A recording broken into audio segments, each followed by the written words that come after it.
Bedivere, Marshal of Camelot, Knight of the Round Table, and King Arthur's most loyal knight. But what about the Bedivere of the Fate franchise? How well does he compare to his mythical counterpart? And what grade would I give his depiction? Let's find out, shall we?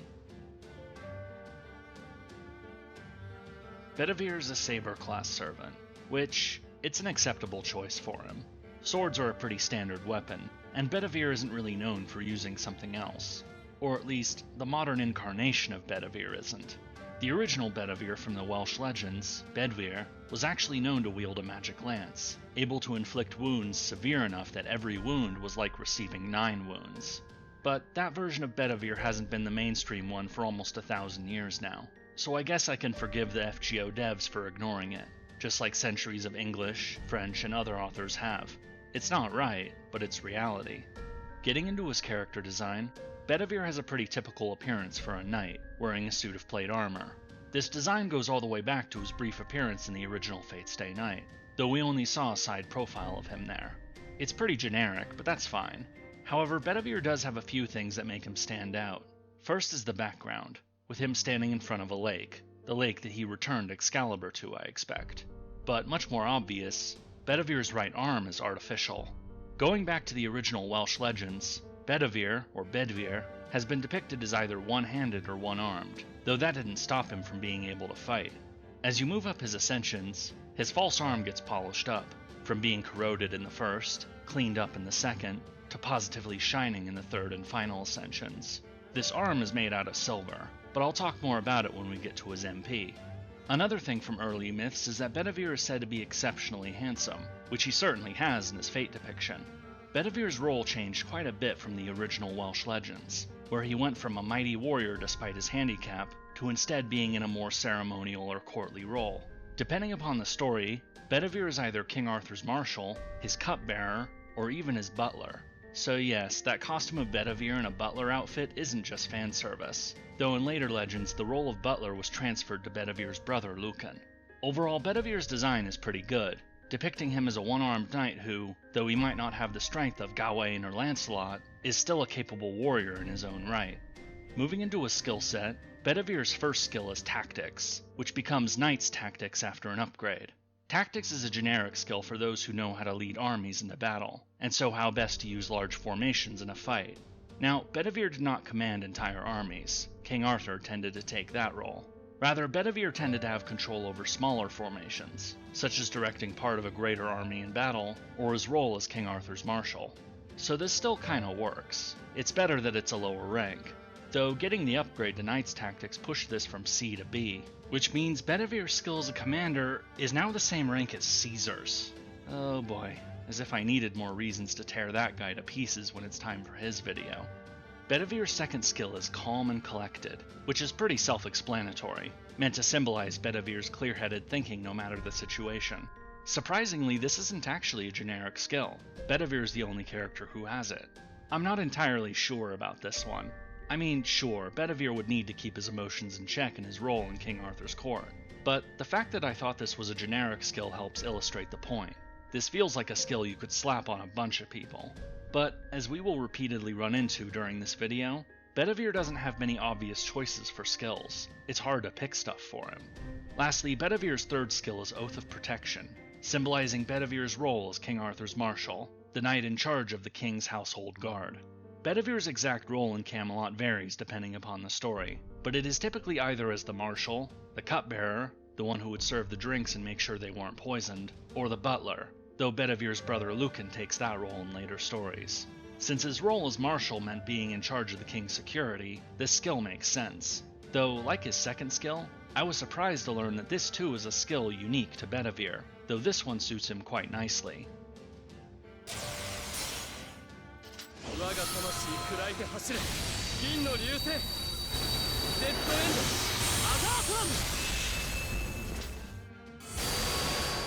Bedivere's noble phantasm is Switch on Agetlav, whereupon he charges up his artificial arm, rushes forth, and strikes his enemy with a blade of light. So let's get the obvious out of the way. This MP exclusively belongs to the Bedivere that we summon as a servant, and has nothing to do with his legend. Argetlav refers to Nuada Argetlav, a king or deity from Ireland's mythological cycle. Nuada lost an arm during a battle, but was given a silver arm to replace it, hence the name Argitlav, of the silver hand or of the silver arm. Bedivere is known for missing a hand or arm, and for wearing a replacement one during ceremonies and other official events. We also know from the Camelot Singularity that Bedivere isn't actually wearing Nuada's silver arm, but rather Excalibur disguised to look like Nuada's silver arm. Since Merlin needed to disguise the fact that Bedivere was carrying Excalibur, it seems he decided to dig into mythology to find someone else who had a replacement arm, and so chose Ireland's Nuada to disguise Excalibur. It's not a bad choice, I suppose, but again, this is exclusively something that belongs to the Bedivere of the Camelot Singularity, and by extension the Bedivere we summon in FGO. Now that begs the question, what might the Bedivere of Arthurian legend use as an MP? Honestly, I don't have a clue. He wasn't even notable enough to become a full servant until after Camelot. I mean, maybe he could throw Excalibur into a lake? What would that even do? Summon the ladies of the lake? I mean, I guess they could do something. But at that point, it's not really Bedivere's MP anymore. Also, there's the fact that, one of those ladies of the lake is Morgan Le Fay. Anyway, let's move on. Bedivere's craft essence is my long-lost right arm, depicting his replacement arm on display. The CE's text says much of what I mentioned when talking about his MP, about how this is based off of Nuada's silver arm, but is not actually Nuada's silver arm, instead being something to disguise that it's really Excalibur. But since Excalibur was returned at the end of the Camelot Singularity, the arm that the servant Bedivere now wears is not the real Excalibur anymore. Nevertheless, Bedivere can now use this arm as his MP, have it be similarly effective in battle, and best of all, it doesn't wear down his soul in order to use it like it did in Camelot.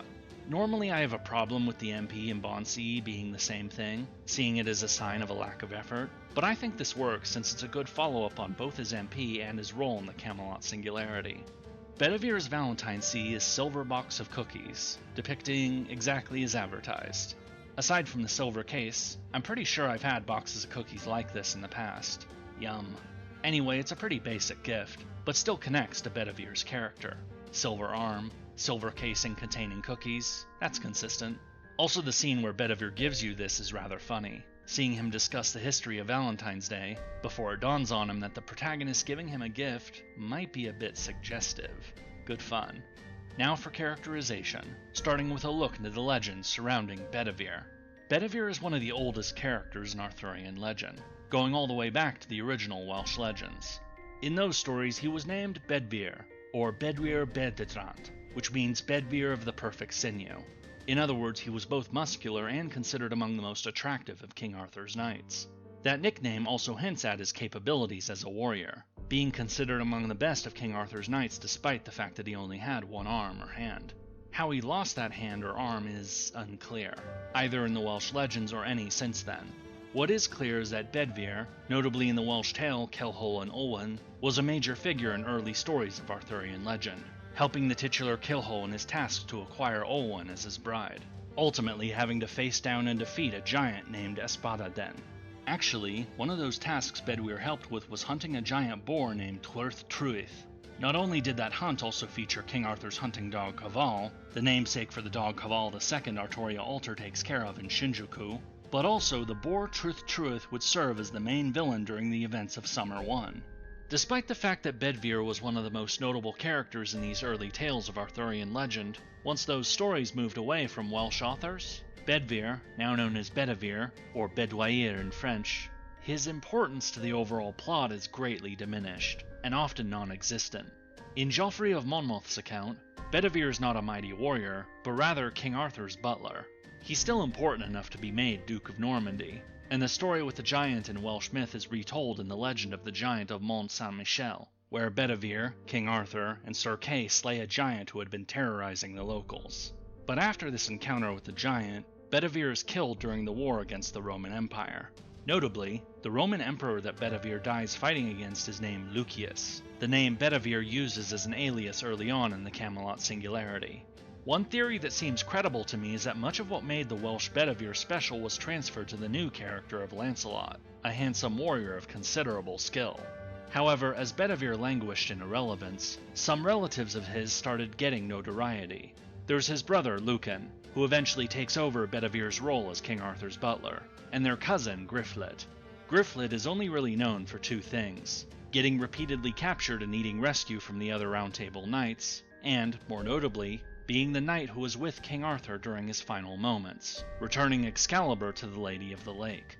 But then, in Malory's Le Morte d'Arthur, Bedivere returns from obscurity and again becomes a notable character, albeit still with a very small role. He is one of the first knights of the Round Table, serving as either King Arthur's cupbearer or marshal.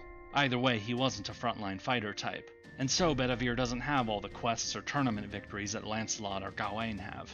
He is first mentioned as taking part in the war against the Romans, but this time he doesn't get killed off. However, you might be forgiven for thinking he was, because Bedivere then just vanishes from the plot pretty much until the very end. His cousin Griflet ends up getting killed by Lancelot during the latter's rescue of Guinevere, the rampage that also killed both Gaheris and Gareth.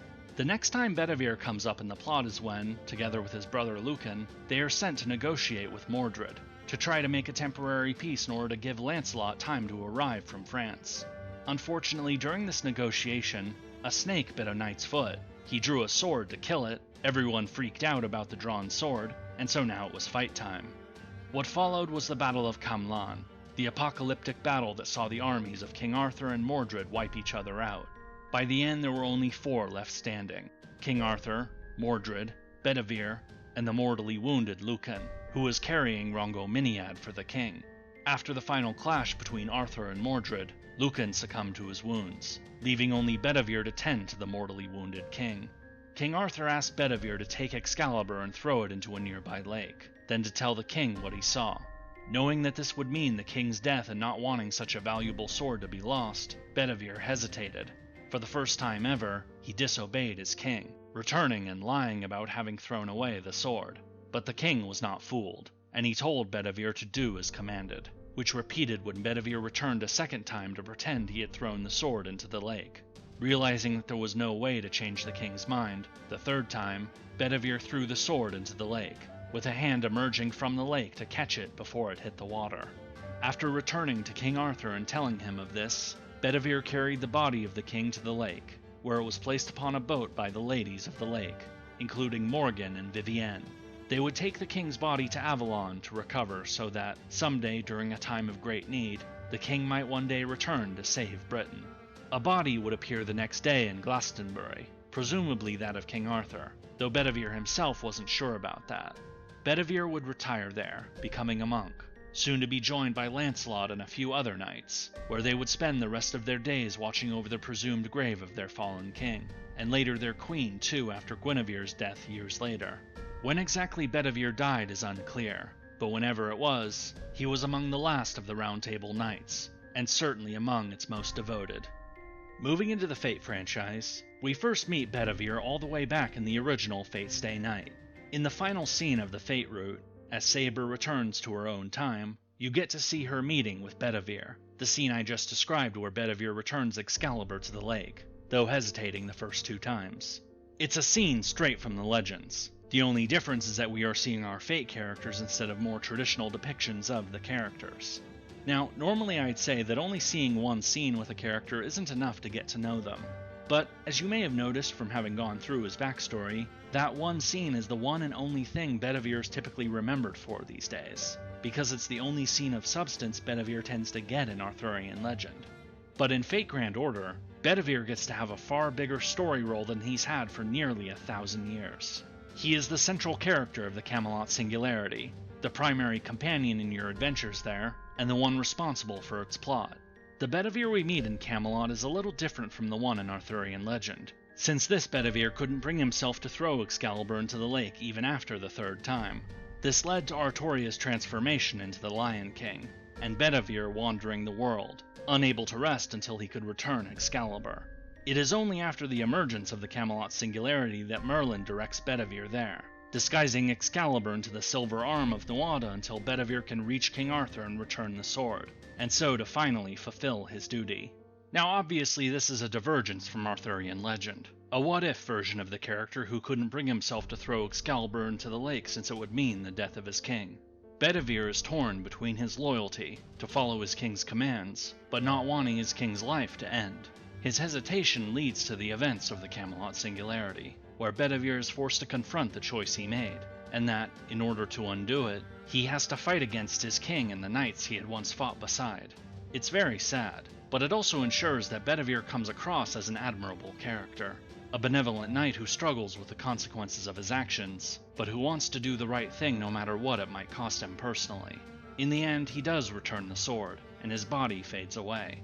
But because the efforts he undertook on this quest were so extraordinary, the Bedivere of the Camelot Singularity became worthy of joining the Throne of Heroes, something that his counterpart from Arthurian legend was unable to do.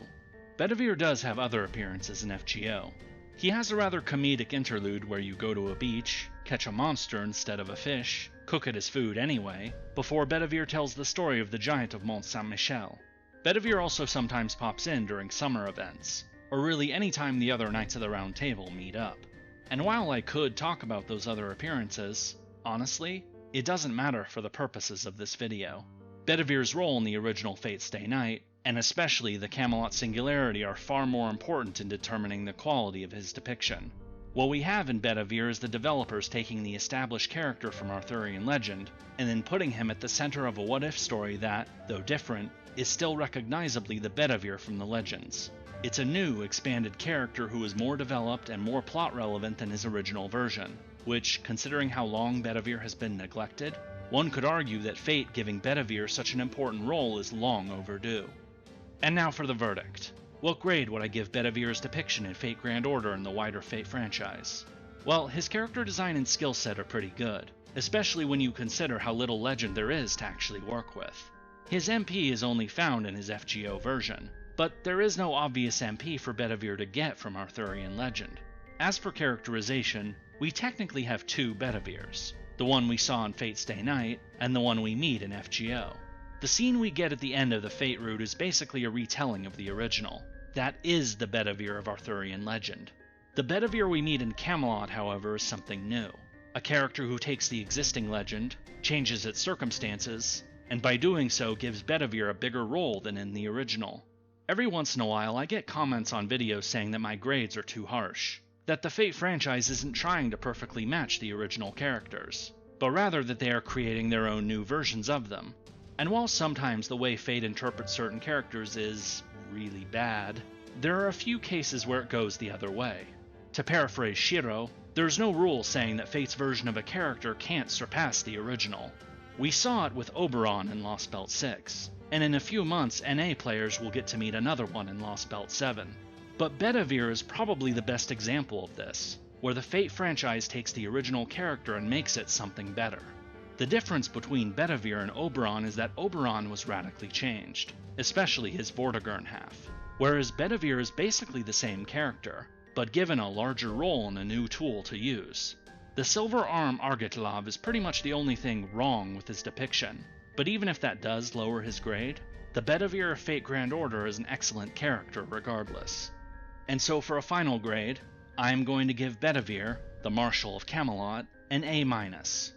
If you would like to learn more about a Round Table Knight with a very different reputation, check out my video on Mordred here. Until next time.